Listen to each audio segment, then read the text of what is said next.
Hello and welcome to this installment of Tones of the Hammer, where we interview people from Hamilton who are in the music industry, the creative industries, and all things entertainment, really. And today we've got a powerhouse vocalist. I think that's probably the number one way to describe today's guest. Everybody welcome, Bernadette Connors. Hey, thanks for having me. That's all right. Thanks so much for coming. Bernadette, I've been hearing your name since like the day I landed here in Canada in like Stop. 20... Yeah, seriously. Okay. Like I think...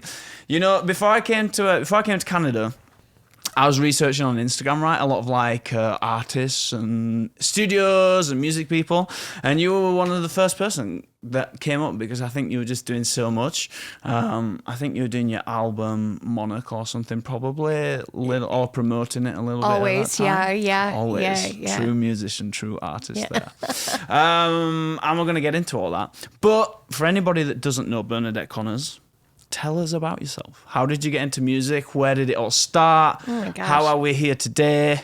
We've only got 50 minutes. I know, I was like, but, how much time do we Yeah, have? but I you mean, go I was for it. born in a family of musicians, like Yes. legit. Yeah. My mom and dad opened a music store in 1978 Oh, cool. in Georgina, which is north of Newmarket, Aurora, for anyone who wonders where that is. There you go. On Lake Simcoe there. So 1978, I was born in 1988. I'm the youngest of four. I have three older brothers who are all musicians. Yeah.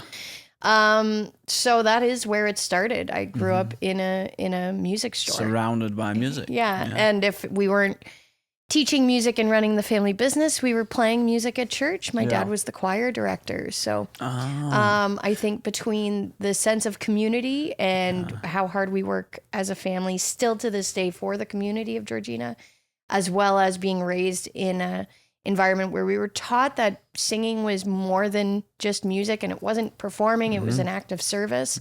Those are the values that I've been able to carry through now. Yeah. Still after kind of being born into it that way. Yeah, because I think as well, I always find everybody as well who's like sings in like choirs or churches, all that sort of stuff. It really it solidifies harmony early on, right? You learn how to harmonize really early on. I found that I was never involved with anything like that, so I feel like harmony has always been a thing that I had to study to kind of understand. But then like I speak to people who have been in like church choirs and done stuff, and it's like it's just instant to them, right? You know, Yeah. it's Oh, a great way to absolutely. learn to sing. You know? Absolutely. And I remember being, I couldn't have been more than 3 years old. I was standing on the pew at church reading my mom's lips. Yeah. And she was singing the harmony and I was singing the lead vocal. Oh, right.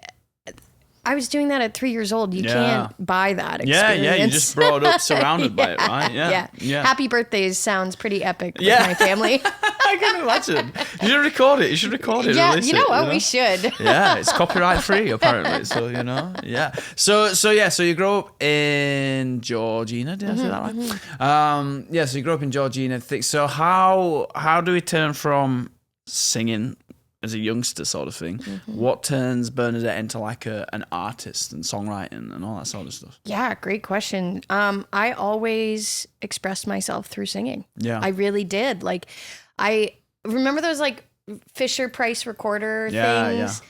So like I was like a super young girl going into the kitchen singing a song asking for a cookie. Yeah. You know, and my mom would co-write with me and be like, no, but you can have a banana. And she'd Yeah. sing it back to me, right? Yeah. Like, so as I got older and life got more challenging and I had more to process, I remember my mom being like, I think you need to go write a song if I was really worked up. Yeah. And that became a way of processing something I was dealing with and getting to know something I needed to discover inside myself. So that also was instilled from a young age. And it was, songwriting was never about performing it for people. It was always about processing something or expressing something deeply for myself. 3 chords and the truth, as Willie Nelson Amen. says, sort of thing, right? Yeah. Yeah, so expressing yourself through then, and so even up to like now.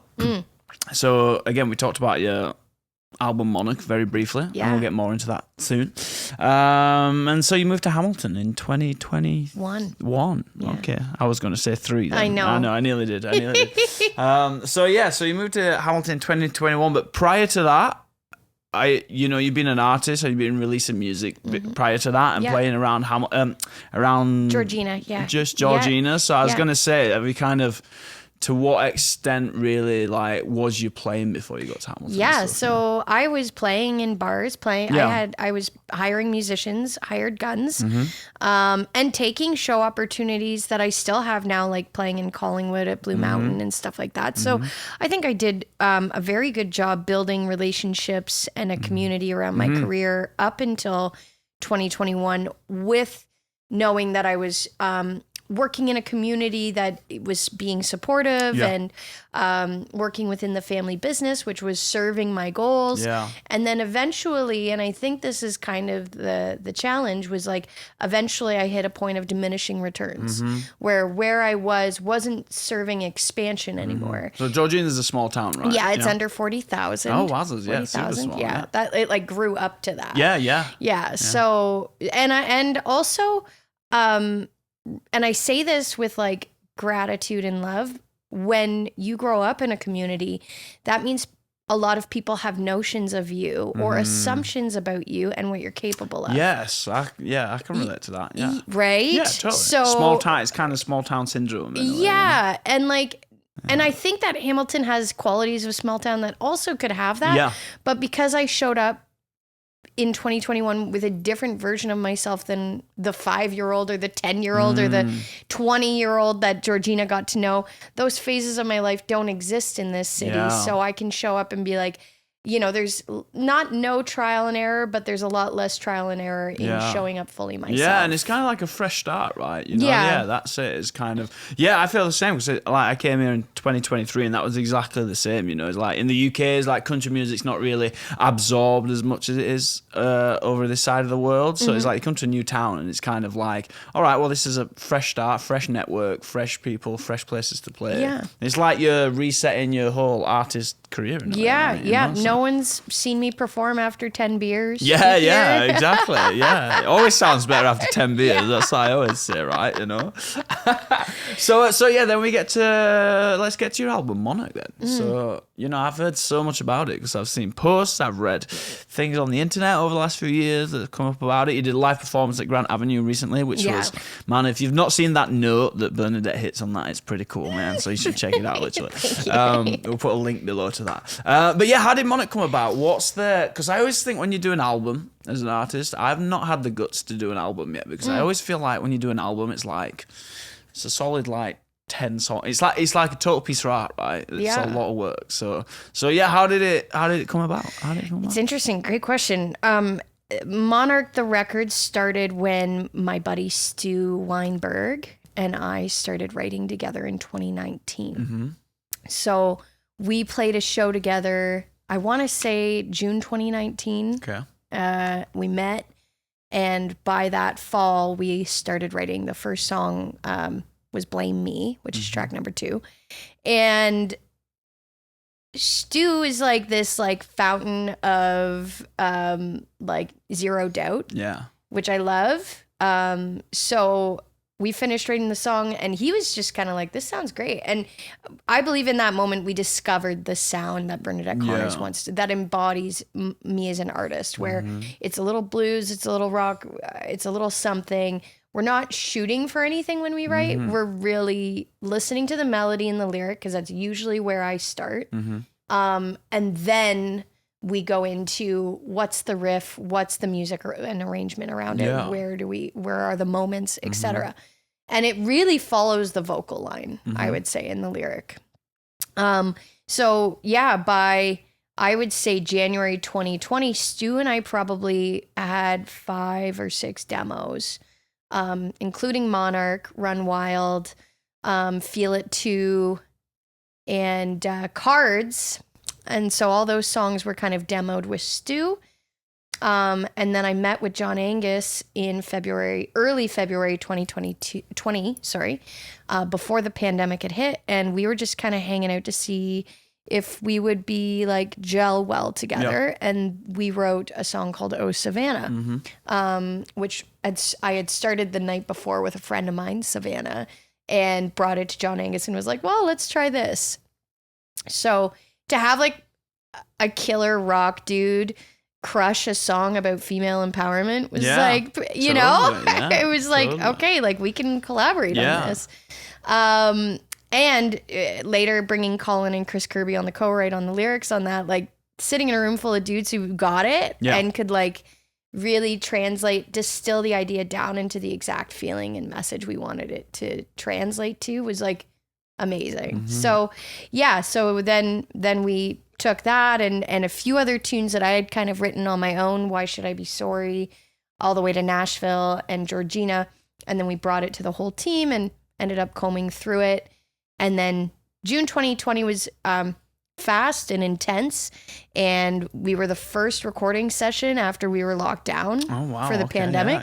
So like that first wave of lockdowns, we opened up, we didn't know what to do with ourselves. Like we're all masked up, there's sanitizer everywhere. What a weird time, man. To think about it now is so insane, right? It's like wow. And it wouldn't have come out the way it did. And I say this with like, not to diminish the negative impact of the pandemic and the ongoing ripple effect of that and how many people are negatively affected by it. The world is just crazy now. So not to negate that, but I think I got a little miracle out of 100%, it by this record. There's so many ups about it, right? It's even like, I remember when I was at the pandemic, I was doing a lot of live streaming at the time. And the way to like newly connect with an audience all of a sudden through that streaming and like develop that online community where you've got people from all over kind of getting involved with this thing, it was a special time for stuff like that, So we had to be creative and take risks, and by the end of it we had hit the goal, which I had said was like I wanted to make a record I wouldn't outgrow, because I had made a lot of music that like I look back on and it's not bad, like by any means. But it's not part of your current repertoire. Yeah, it's not part of my current repertoire for a reason, right? It doesn't sit at the standard and level that this record does. Whereas now when I create stuff, like there's a bar. Yeah. And that might even be also a bit of like a challenge to overcome since making this record is feeling that my current stuff I'm making is hitting that bar. However, like to have that is also like great, because it means I'm not settling. There's no settling. And you shouldn't do, man, right? It's if you're an artist, that's especially these days with like the amount of music that's out there, you've just got to, everything that you put out has got to be what you want it to be, right? And as good as you can possibly do, right? Because there's no space for shortfall in that sort of stuff. 100%. So how long did it take from writing to releasing, to finishing the album? How long did it take to make? So Stu and I started, let's say September 2019. Yeah. And then we finished by the end of summer 2020. I think we had something listenable front to back. Yeah. And I started releasing singles. I released Georgina as a single in May 2021. Yeah. And then it's like a whole 2 years nearly of fruition. Yeah. And then November 2021 we dropped the full record, and on this within a day of each other, dropped the record, played a show at the Horseshoe, moved my whole life from Georgina to Hamilton the next day. Yeah. Wowzers, what a time. What an exciting time, though. Yeah. That's a cool time for an artist. So a lot going off then, sort of thing. Yeah. So this podcast, it's called Tones of the Hammer, of course. So I always wonder, I think Hamilton's such a special place. Gets such a bad rep. I get it, but I don't get it at the same time, So what was the fact that you just made your record here and the scene? What drew you to Hamilton? What drew you to Hamilton? I have to say, like, a feeling. Yeah. You know what I mean? Samesies, I know. You're like, what's the feeling? I don't know. Yeah, and I believe in that. I believe in following a feeling without understanding it. I mean, my latest single, White Magnolia, is really about that. Yeah. And how convoluted it can feel at times. And so I would say a feeling, and not really knowing what I was looking for, but knowing that this city had it. Like I say, it's kind of Music City in Canada. I really think it is. I do believe that. It's got legacy with like hard rock and all these classic, a lot of these people that have come out of the area. But at the same time, there's something, it's just percolating at the minute. There's just something growing, right? That's getting ready to branch out and do things, you know. And it's exciting because there's all these different artists, I think, are suddenly realizing this too, you know. Is the community is just so full, I think, of like people who want to create something, and it's kind of finding this cohesion between artists, producers, venue promoters and stuff, you know. Finding the cohesion. Exactly. And that's what I've, since like moving here, that's kind of what I found really, is like cohesion is kind of getting better, but it's, you know, it's kind of, what's the answer? I don't know. I was about to say, what do you think the answer is? I don't know. I was Like, going to what's ask the you the glue? same question. Yeah. Oh my God. Yeah, I don't know because you know, turns out we're still in it kind of infancy, really. You know, we're less than 20 episodes still, even after a good still year. Great. Yeah, but every conversation, I kind of ask people, what, you know, if you were in charge of Hamilton's music scene, what would you do? That's a great question. It is a great question. It usually sparks a lot of people to think about what's kind of missing, going off. Well, I would say in serving my need as an artist, and like when I came here November 2021, what I didn't realize was how much my mental health had taken a toll. Yeah. Right? What burnout was. Yep. Yeah, 100%. Right? It masks as like, what's a suddenly you're in it, dysregulated nervous system? I didn't know what a nervous system was in 2021. Yeah. Okay. In 2025, I'm like cold plunging and regulating, and it's a thing. So why I go there is like, as someone who's been off and on drinking, someone who's wrestled with wanting to be a part of something, but feeling like it's not aligned. I would say I would want to create a space that feels affordable and restorative. Yeah. And I would want to go there. And I would want networking to feel like that. Yeah. 100%. I would want my hustle to feel like embodiment. I want a networking night where people don't show up to the nines with their elevator pitch in their hand. Because guess what? Like, that's going to exhaust me, and that's taking away from my art. Yeah. Being a part of that. I think you instantly put up a guard when you hear something like that too, 100%. Right? I'm so protective. Right? Like, I'm so protective. Why? Because I'm sensitive. Yes, I'm a sensitive person. That's part of what makes my art great. Right? Is that I feel things and they resonate, and I feel them so deeply that I can write about something even just imagining that it happened to me. So if that's the case, I don't want to walk into a room where everyone's pitching me their music and their career. It's going to make me feel small, too. It's going to make me walk away feeling like I'm not doing enough. Yeah. Because everyone else is going to tote their accolades. Yeah. I'm going to say this again with love and gratitude for all the experiences I've had. But I don't have an accomplishment that just goes on a little script. Yes. I don't have got number one at country radio script. I don't have the went viral on such and such a platform script. I don't have any of that. And we don't need it, you know, that's the thing. And I would love to know that I could enter rooms. That's what this scene needs, in my opinion. Yeah. Is I want to go enter a room where none of that matters. Yeah. And that means I might meet someone who's 10 million light years ahead of me as an artist, and they'll impart some wisdom, and I'm going to run with that. Yeah. But it's not going to be about who they are and what they've accomplished. It is about who they are, but it's who they are. Yeah, that's it. Not like it's about their essence. Yeah, not what they are. Not what they are, exactly. And not what their status is in the industry. And I personally would love more of that. Yeah, because I think like I said, Hamilton still needs to develop more in that direction. But I still feel like that's the difference between Toronto and Hamilton. Is like I've never lived in Toronto kind of thing, but I think to myself, the impression that I get from networking nights or whatever's going off there, it's kind of like, that's the thing, is everybody's walking in and like flashing the CV in your hand sort of thing, you know what I mean? It's like, whereas I feel like, that's kind of what needs to happen kind of in Hamilton, is like,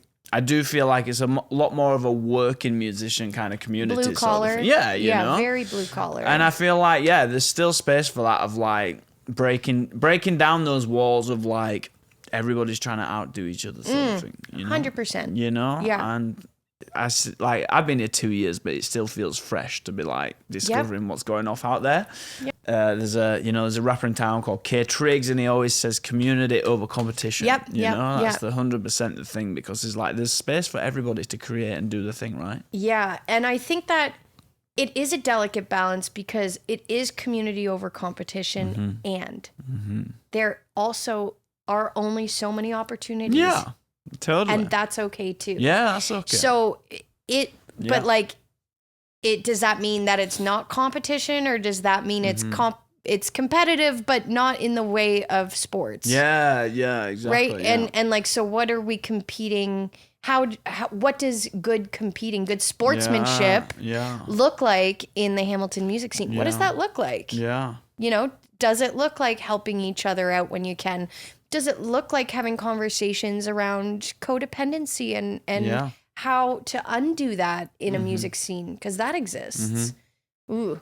Right? Yeah, I know. That's where it gets, and that's before where it's kind of got complicated, really, is because again, previous guests that I've kind of interviewed is like, it's the idea of even I always say, what brings people out to like gigs, or what brings people out to your different release parties or shows and stuff, and there's the economic aspect of it, of like where some people were talking about Hamilton maybe like 10 years ago, where like you could be a musician on the side and go and see music every day of the week. But now, like, post-pandemic, it's kind of just cut off, because economically it's hard to get people out to shows to do things, And it's like, I don't know. I don't know what the answer is if venues don't help out musicians with it. I don't know. I don't know what it is. Well, that's a great conversation, because the rise of sobriety is a thing. And that too. Right? Yeah, that's a big effect too, yeah. And I want to talk about that, because the more and more people who gravitate towards less alcohol or alcohol awareness, whatever that means. Don't want to go out to bars and such. Yeah, like, do you really want to go to a bar and hope that they have one or two alcohol-free options? You're going to pay $25 for a ticket, and then you're going to pay $8 or whatever for a non-alcoholic drink. And what else am I getting out of that experience? And there's more rises to this of like beverages, like adaptogenic drinks and neurotropic drinks, and like, you can have tinctures and herbal remedies that create senses of bliss and stuff. So like, I feel like if venues get more on board with like maybe kombucha on tap, or like appealing, have a bowl of edamame. Yeah, because not everybody wants to go to a bar and be like, drink water or Diet Coke all night or something, It's the first time I quit drinking was in 2019, I think, or 2018. I had done it for 4 years. And at that time, I would pack a water enhancer, like a Mio, fruity Mio or something. And I'd order a club soda. Yeah. And that was my drink of the night thing. Yeah. And like, now it's obviously improved, but we can see that there's a trajectory for like more. And I would just say, like, describe that as like, and I don't mean this in a rude way. I love deep fried food and beer. Don't get me wrong. Right? But like, it's so true though, isn't it? It's like, I know exactly where you're coming from, where it's like, man, you get a bit sick of going out and the only option is the burger and fries to like eat or something, right? Well, and I would just equate that. Like, if you look at a beer and fries and a burger, it kind of gives off a brown energy. Yeah. Right? And like, whereas if you think about like a kombucha and a bowl of edamame, it's vibrant, it's green, it's pink, it's energized. And like, I would say that visual example is maybe where people want more high vibe, high frequency. Yeah, that's it. Rather than the dive bar kind of vibe of just like beer, burgers, music. You know, it's like, I think, people have got to think way more out of the box with these things, right? Is the thing. It's like they've got to, you got to appeal for that whole new generation, I guess, of like what people are interested in doing, right? And I think it's I've never thought about that before. That's good. That's a good thing. I think it's collective consciousness. Opening to a new. And also like how people can socialize without having to have alcohol involved. I guess is the way. Not everybody needs to get fucked up every time they're going out. And watching. Some people just want to enjoy the music, sort of. Well, and I'm going to say this. Say it. Go on. Say okay, it. This is an exclusive. This is Tons of the Hamlet exclusive. Bernadette Collins, everybody. Let's go. So I noticed I would go out to support events, which I mean well when I do that. And I would drink more if I was uncomfortable at the room instead of leaving the room. Yeah, because it's like a networking night or something, right? You'd be like, it's nerve-wracking. I think no matter who you are, unless you've just got no filter sort of thing, it's hard to go into a room and network with people you don't know, right? Well, and what helps you like chill out is a drink, right? And then you're drinking for the wrong reasons then. I believe that. And I saw that in myself, like where it was like, okay, it's not a problem. I'm not drinking to the point where that version of myself that old version of myself would come out, you know. Yeah. That wasn't a problem, but what was happening was I would do things and I would drink to make it work. And that's where it was like, well, wait a minute. So this means if I can't drink at this event, I don't want to go. Well, what is that telling you? Yeah.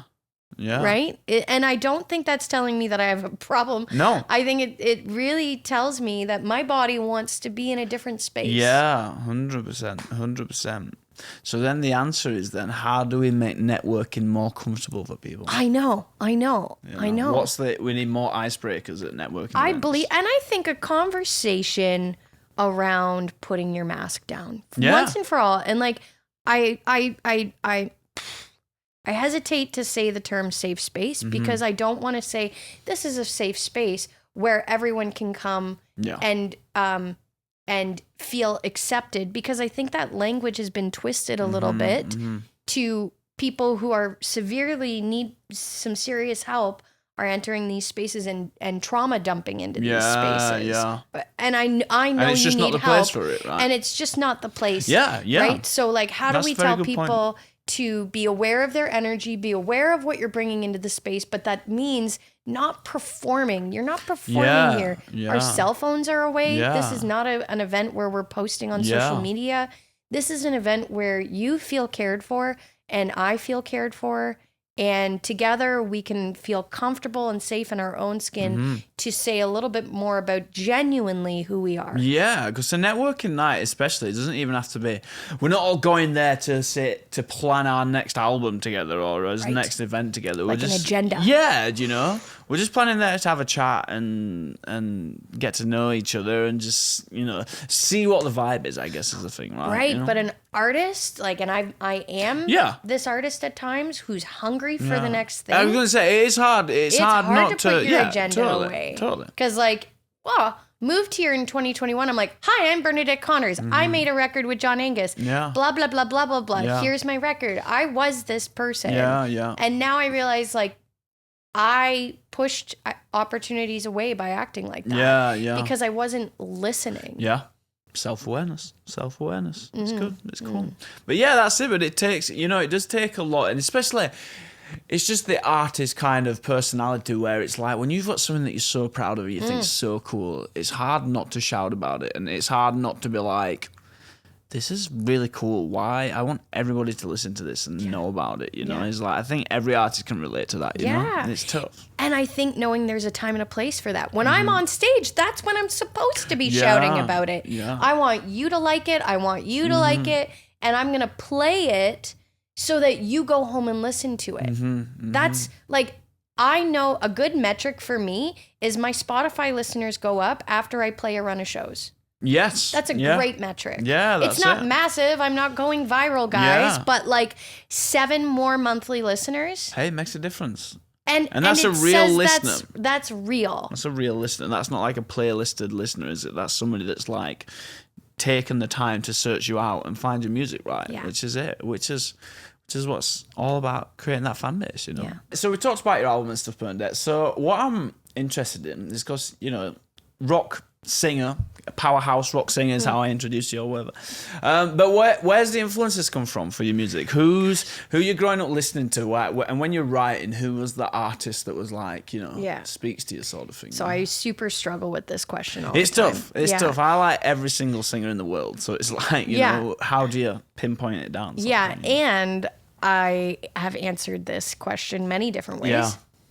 Upon further reflection. Yes. And it's, I think it has to do with the way I project my voice. Yeah. Right. So I definitely think Amanda Marshall is a big part of that. Grew up with her albums and Alanis Morissette as well. Yeah.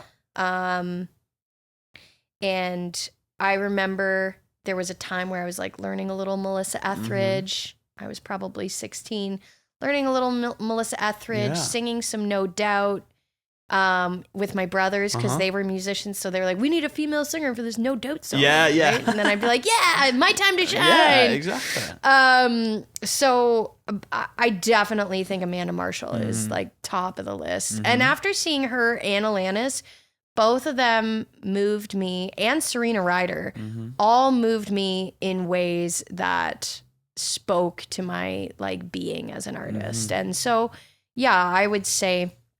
And is that same for the songwriting too as well? Yes, and definitely Carole King. Yeah. When it comes to songwriting and like that core of it, like I grew up with Tapestry on repeat. My mom loved the record. I loved the record. Yeah. It's a good record. Yeah, it's a classic. It doesn't get much better really in terms of songwriting, right? Yeah. You know, it's and how does that process kind of start? I mean, I know you spoke about it when you were writing with Stu and stuff like, but is it very like impulsive of the moment, or is it like, or do you sit, because you know everybody's different with songwriting, is like, do you sit down with like that purpose of like, we're gonna write a song about being heartbroken and drinking beers or something, you know, or is it like?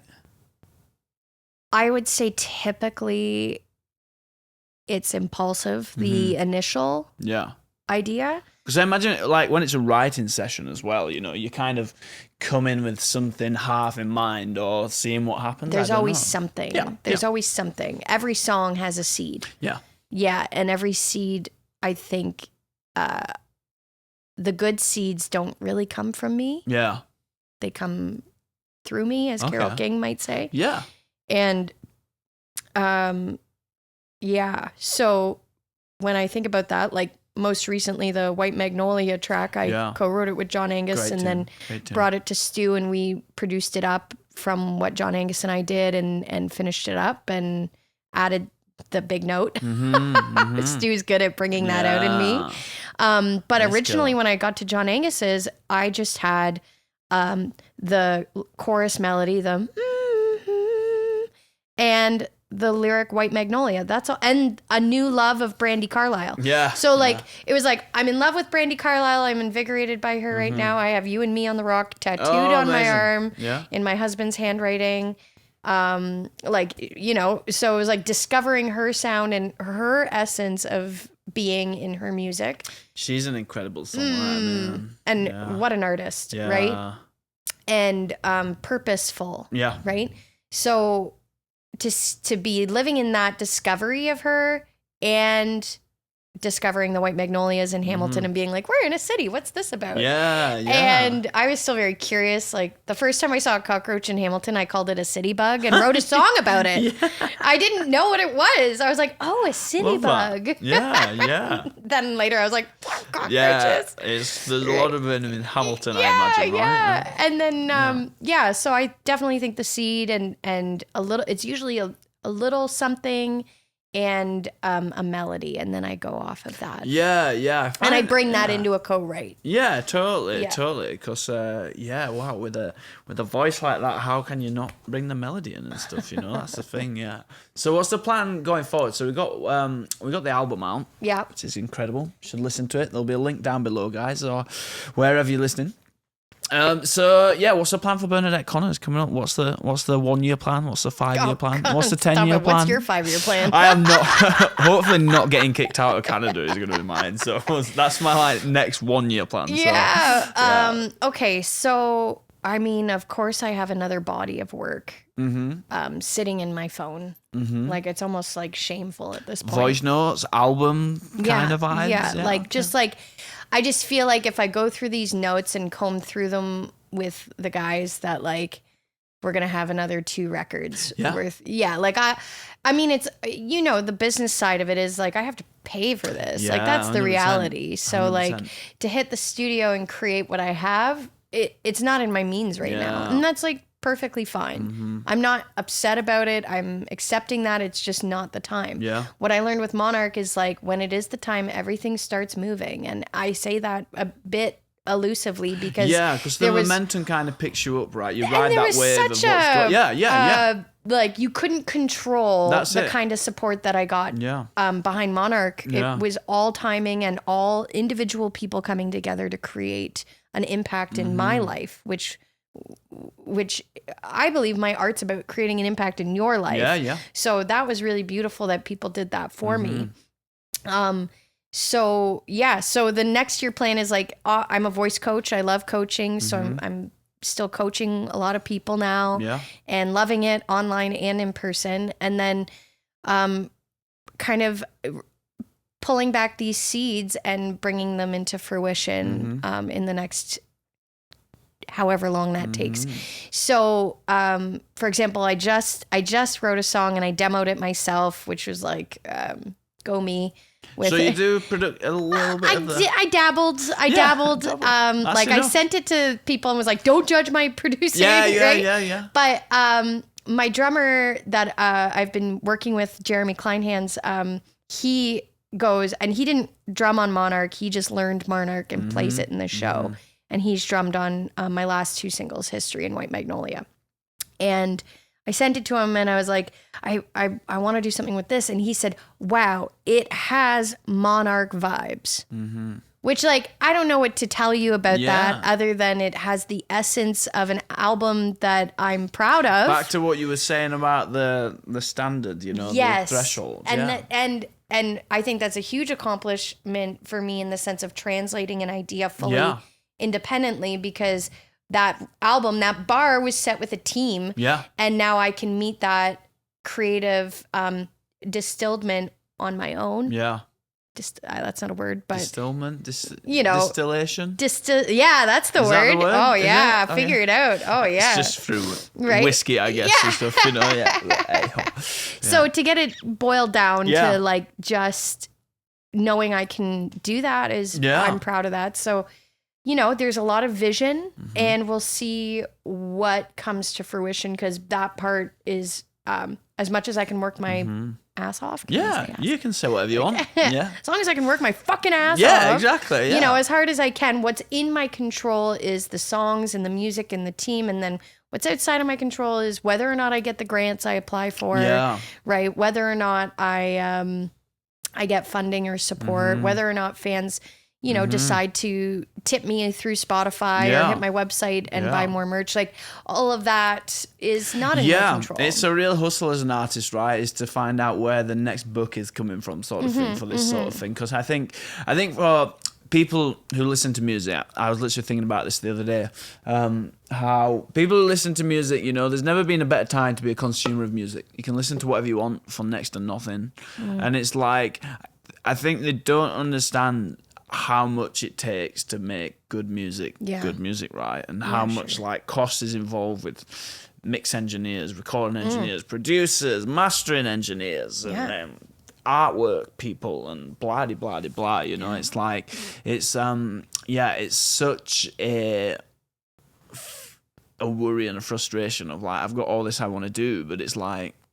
monetarily, what do you do? Wow, it's why when I didn't get a grant that I applied for, I cried for a day, because you're grieving. Which is especially as a Brit, the grant system in Canada is kind of like super. I find it so amazing for the music industry, because it's like, I'm not aware in the UK of many like grants that they'll gift for things like that. But again, it is always like, even every kind of rejection like that is always it's always a stepping stone to be... I say it's a stepping stone, but at the same time, you just think to yourself, oh, what am I doing wrong, sort of thing. It's back to like what we were saying about the self-doubt and stuff earlier, right? But it's a tough one to be like, because so many artists out there, I'm sure, that's got so many great tunes that just don't get the grants for whatever reason. It's crazy, right? I remember it was like, I'm going to say this wrong, but essentially like the threshold to get the grant that I had applied for originally was at like 80%, or originally was at 75, and then the pandemic hit and it was 80% because so many people had applied for it. And I was at like 78%, which means like before the pandemic, I would have got, and like, I'm not going to let that experience stop me from trying for grants.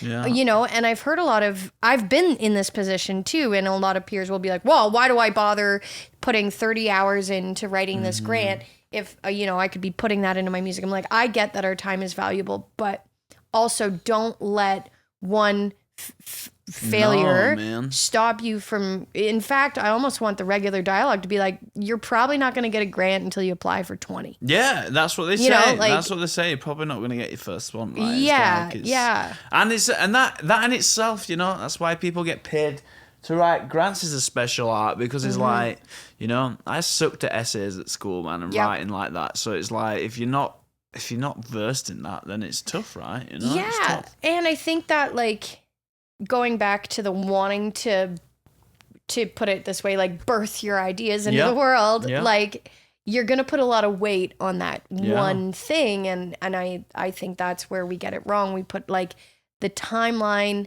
the trajectory, the execution, it's all on, we're putting it all on our concept of timeline without giving us the like realistic expectation of like, okay, but you're so invested and you feel this is the right time for your art, but you have to be okay with the grant system saying not right now. Yeah, totally. And that doesn't mean not next time. And that's it. And it's not, I mean, I have no idea of how grants are decided and stuff, but it's not, I might, you know, on the other side, I suppose they do only have a budget for a set kind of amount of people, right? And it's like, I guess it's a thing of, and it's hard when it's your art because you think, oh, I've put these songs to people, and it's hard not to take it personally.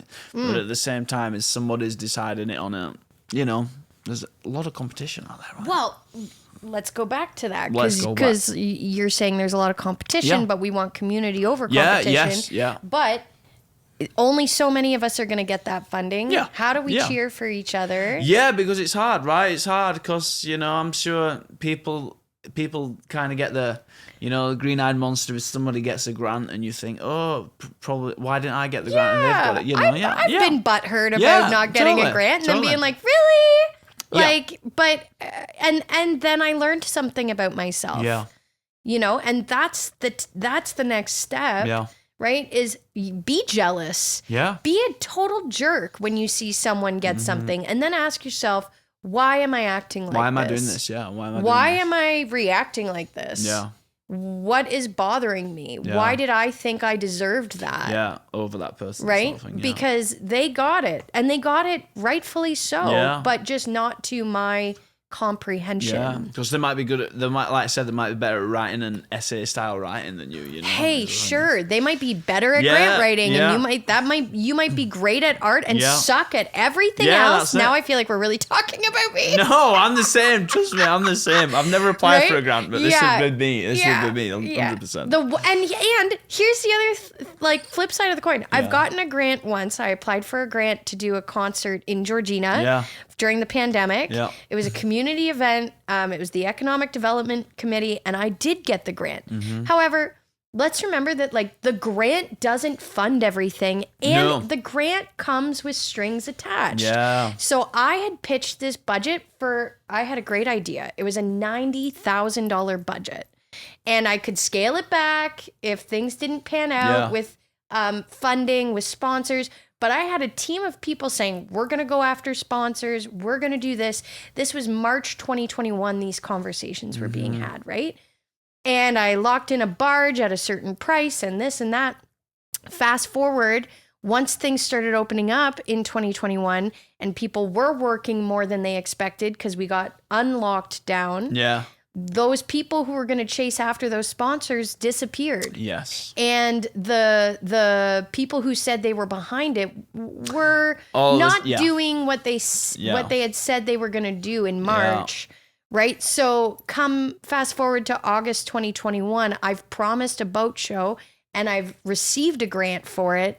Well, guess whose pocket that came out of? Right? I was almost 10 grand in debt after that show. Oh. And I had cut it back. I had performers play for free.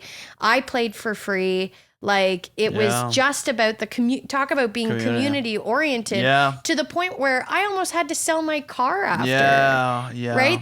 I played $10,000 at $200 a gig. Mm-hmm. Do the math. I did a lot of shows. Yeah. And a few key people in the community heard that, like, oh, this really put Bernadette in the hole, and dropped envelopes of money off at my family's music store with my name on it. Yeah. Bless them, really.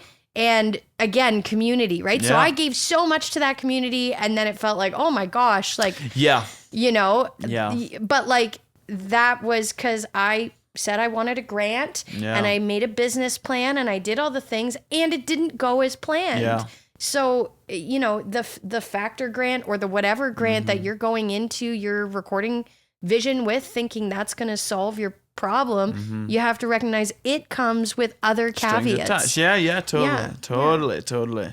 Yeah, it's the wild lessons that you learn as an artist, and trying to turn this into a, you know, rather than just being an artist, it's like, you know, you got to look at it as a business model too, and there's that business side of it, right? Which what's the nucleus? Yeah, it's a tough lesson to learn, but it's like it's there, right? You know, and it's but again, that's, you know, that's also why it's so hard to get music scenes going. And again, back to what we were saying with gigs and stuff, because it's like, you know, a lot of people, even bigger events, how do you put a gig on that's profitable and it's worth it? You know, a lot of, even, you know, I've heard a lot of these big shows, man, they lose money and stuff. It's insane. You know, it's the perception of success. Yes, that's it. And to circle that all the way back to the beginning, if we're only living with the perception of success and that's what we're shooting for, there's the gap in the music scene that we're struggling with.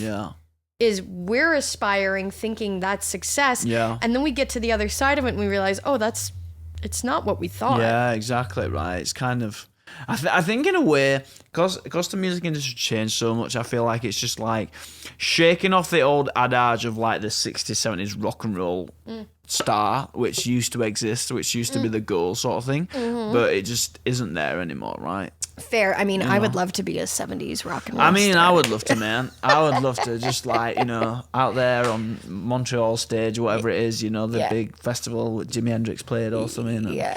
But, you know, we're just all cruising along, you know. Sobriety is the new rock and roll these days, you know. It's just, which is all good for us, right? It's all good for us, you know. I could get behind that for sure. Yeah. For sure. It's a good time to be a rock star. So, Bernadette, what shows have you got coming up recently? Great Where question. Can people check you out? We have a release happening August, I want to say this week. I want to say August 7th. Okay. Or whichever one is it's the 7th maybe. Okay. Release this week of a live video with stellar band with me that we filmed at Mills Hardware. Oh, nice. Back in April. Great. For the White Wing Magnolia release show. Yeah. So we have this live video of that note that you like so much. It's a great note. I want to put it in so that people can see that note. And the crowd singing with me. Yeah. Which was powerful, and an incredible band. Like, I just have to say, we had like Mark Ryken on bass. We had Jeremy Kleinhans on drums, Stu Weinberg on guitar, Mike Boel on guitar, and Anthony Corona on keys, Anthony from Arkells. And that band, we did one rehearsal, and it was like, run the whole 14-song set. This is the pace I love. Yeah, it's like, that's it. Put me in a rehearsal room for 3 hours, work my butt off, and then get to the show. Yeah. And we did the show, and honestly, I call this show like such a gift, because we record, like, the whole show is multi-track recorded. Yeah. So, you know, this is step one of many. And again, it's all about being able to hire and bring in my mix and mastering engineers on the project to get it to where I want it to be for release, but we've done that with this one song. So Russ Piva did all the video. Oh, I know. And John Harvey designed the logo. Nice, it's like Bernadette and Co. Yeah. Which is like, I love that for the band, because it's kind of like Bernadette and Company. And then it also opens up the dialogue to like, sometimes I have different guys sitting in with me, and like, it's nice to be like, I've just got some heavy players. Right? No matter what it is, it's a heavy heavy band, and it's all about keeping up with them. Yeah. And then just putting out like shows like that and moments like exciting. White Magnolia. Things So are coming, Bernadette Connors. Things are coming, man. Yeah. So where can people find you on social media? Yeah, at Bernadette Connors on Instagram, TikTok, Everything. and YouTube and Facebook. I'm not on Threads. I don't. Me neither, man. I don't get it. They keep trying to get me to go on. I see people on it. I'm people just I like are on it. Yeah, I know. And I'm like, but I feel like stuff like that. It's like when Twitter started and people just tweet their thoughts, and I'm just like, I don't want to tweet my thoughts. I feel you. Weird. I feel you. It's weird, right? I'm not like a write it out like unless me it's neither. But like you're gonna limit me to how many characters. Exactly. So then, like, so now I gotta be more clever. Yeah, and then what do you write about? Just like, hey, so hot in Canada today. Yeah, and then what I would do is I would have to write a novel, put it into ChatGPT, and ask it to make me one sentence, and then I'd have to put that into Threads, and now I'm not writing my next song. Yeah, exactly. That's for somebody else to do. That's all good. Let them have Threads. I don't need Threads. We don't need Threads. So thank you Bernadette. Thank you so much for chatting. This has been so fun. Thanks for having me. Very insightful as well. Very insightful. Thank you so much, guys. If you're not subscribed already to Tones of the Hammer, make sure to subscribe down below wherever you're listening to this, and follow Bernadette. And we will see you on the next episode. Thank you so much. Thanks for having me. Thank you.